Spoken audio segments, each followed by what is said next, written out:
भारत पाकिस्तान को परास्त करने पर आसिला आईआईटी बाबा प्रतिक्रिया।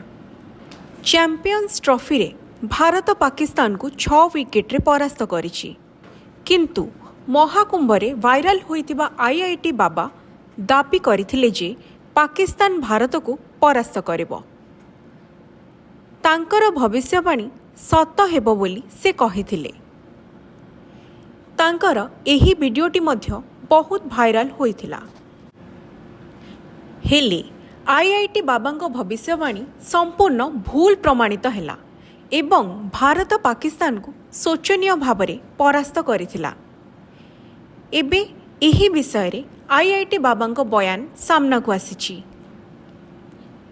भारतर विजय उपरे आईआईटी बाबा निज पूर्व मत को बदलाई कहिचंती, मोर वार्ता हेउछि जे काहार भविष्यवाणी रे विश्वास कर नाही, निज मस्तिष्क व्यवहार कर।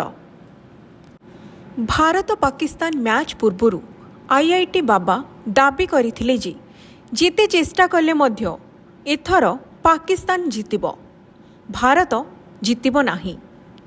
विराट कोहली को कुहंतु जे से तांकर सर्वश्रेष्ठ चेष्टा करंतु, तथापि आमे जितिबु नाही। रोहित शर्मा कैप्टेनशिप रे टीम इंडिया पाकिस्तान विपक्ष मैच रे कौनसी समस्यार सम्मुखीन होई नथिला।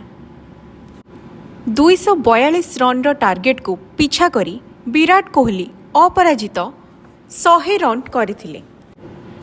एहा तांकर 82तम अंतर्जातीय एवं 51तम दिनिकिया शतक।